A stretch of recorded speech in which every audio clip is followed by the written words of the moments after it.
Yang juga menjadi sorotan adalah dugaan keterlibatan Ibtu Rudiana, ayah Eki. Hari ini tim kuasa hukum Saka Tatal melaporkan Ibtu Rudiana dan sejumlah penyidik yang menangani kasus Vina dan Eki 2016 lalu dengan dugaan pelanggaran etik dan kesewenangan jabatan serta pelanggaran HAM. Usai melaporkan Rudiana di Polres Cirebon Kota pada Senin 17 Juni 2024 lalu, tim kuasa hukum Saka Tatal melanjutkan pelaporan ke Propam Mabes Polri Rabu sore. Farhad menilai Ibtu Rudiana diduga telah melakukan kesewenangan jabatan dan kekuasaan dalam penanganan awal kasus Vina dan Eki. Kesewenangan itu berupa penambahan keterangan dan dugaan rekayasa. Selain Rudiana, tim kuasa hukum Saka Tatal juga melaporkan sejumlah penyidik yang menangani kasus Vina 8 tahun lalu. Dan kawan-kawan yang ada kaitannya tentang etika kepolisian untuk yang dari 2016 mereka tata cara mereka menangkap dan memperlakukan tata sakal dan kawan-kawan ya, sehingga ada laporan dan balasan dari Komnas HAM untuk ditindaklanjuti tentang penganiayaan oleh orang yang menyalahgunakan jabatannya secara keji, kejam dan luar biasa. Penyiksaan terhadap anak bangsa Indonesia oleh oknum penyidik sebelumnya. Dia memeriksa ini sekaligus bapaknya korban. Kalau dia bapaknya korban, dia harus komentar tuh. Jangan semacam. Hari ini kita sudah laporkan dan sudah diterima oleh Propam. Menanggapi dugaan keterlibatan Ibtu Rudiana, Mabes Polri memastikan proses penyelidikan dan hingga penetapan 8 tersangka kasus pembunuhan Vina dan Eki Cirebon, Jawa Barat 2016 silam sudah sesuai prosedur. Baik keterangan saksi-saksi dan alat bukti yang didapat oleh kepolisian. Kadif Humas Mabes Polri Irjen Sandi Nugroho menegaskan telah mengonfirmasi keterangan tersebut setelah memeriksa Ibtu Rudiana, ayah dari Eki, oleh Propam Polri beberapa waktu lalu.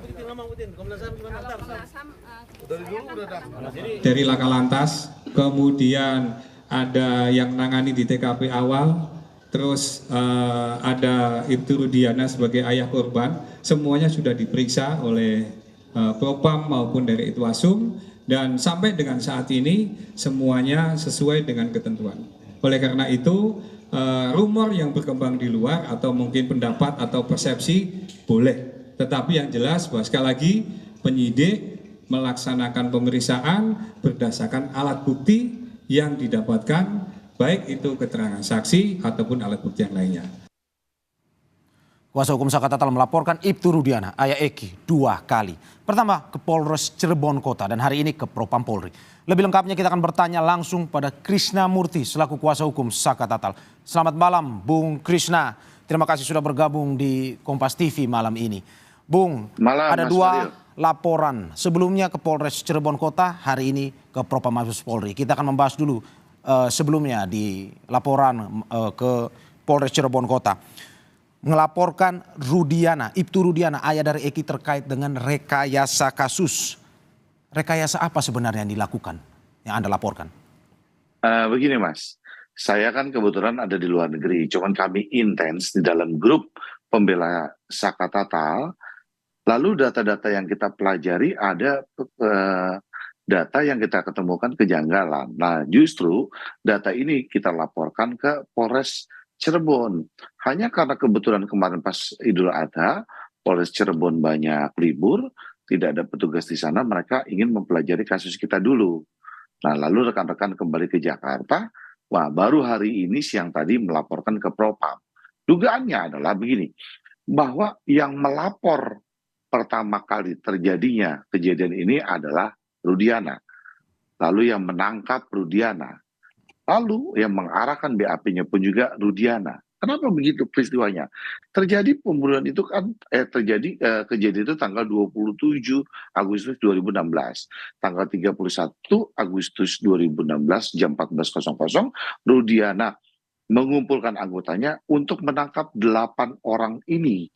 Lalu jam 17.00 pada tanggal yang sama Rudiana melaporkan kejadian peristiwa ini dan 18.30 sudah menyatakan inilah para pelakunya.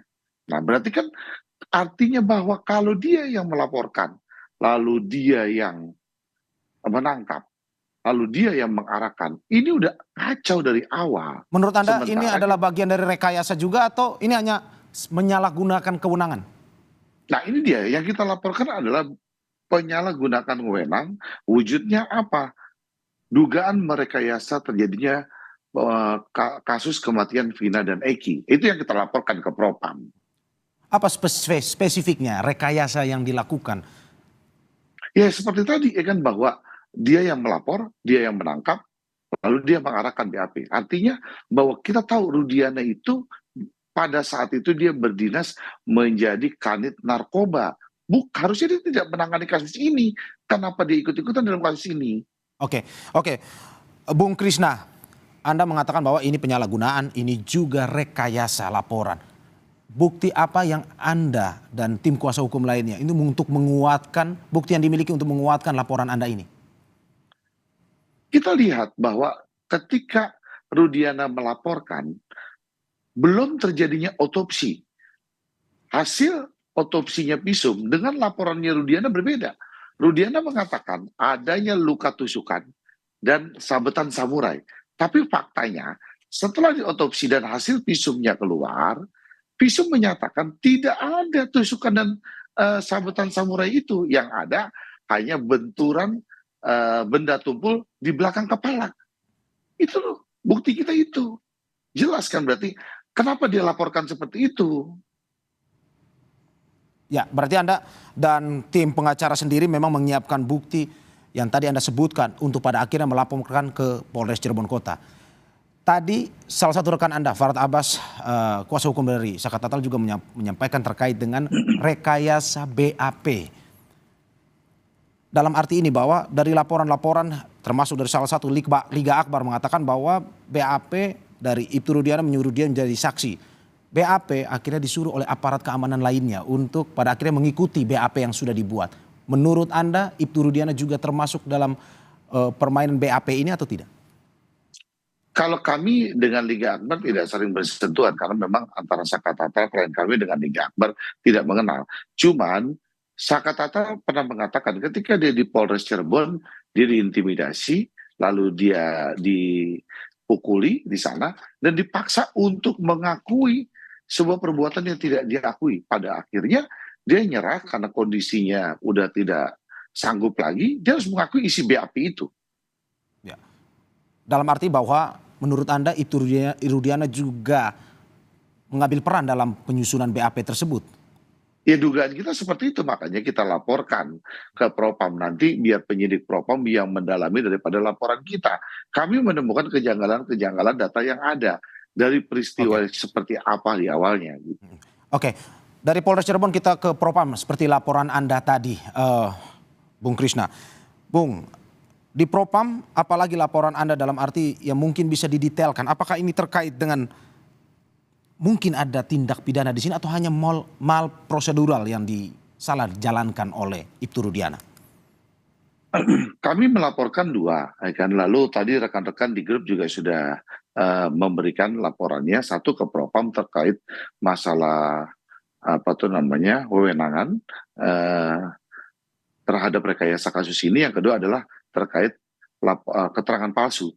Keterangan palsunya pun juga sudah dilaporkan. Jadi ada dua perihal yang kita laporkan, adalah terkait masalah wewenangnya, kan. Yang kedua adalah masalah keterangan palsunya. Ya itulah kita mau diproses semua. Artinya bahwa kami tahu bahwa klien kami sudah bebas, bahwa kasus ini sudah inkrah. Upaya kami apa? Satu-satunya untuk menguji ini adalah melakukan upaya peninjauan kembali. Cuman maksudnya yang membuat klien kami seperti ini adanya dari awal terjadinya seperti ini, ya kami laporkan juga diproses. Ya, Mabes sudah menjawab bahwa semua penyidik dan pihak yang terlibat saat penetapan tersangka 8 tahun lalu sudah diperiksa Propam dan semua sudah sesuai prosedur. Singkat saja, tanggapan Anda seperti apa?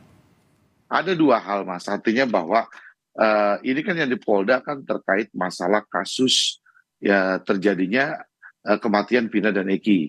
Lalu yang kami laporkan adalah terkait menyangkut masalah wewenang yang dilakukan oleh Rudiana. Jadi ada dua hal masih berbeda. Jadi yang proses di Polda itu adalah menyangkut masalah kematian Eki dan Vina. Oke. Terima kasih Bung Krisna atas diskusinya dan ngobrolnya malam ini. Semoga kita nantikan terus pemeriksaan yang dilakukan dan menemukan titik terang dari kasus ini. Terima kasih Bung Krishna atas Oke, dialognya makasih, malam Mas. ini.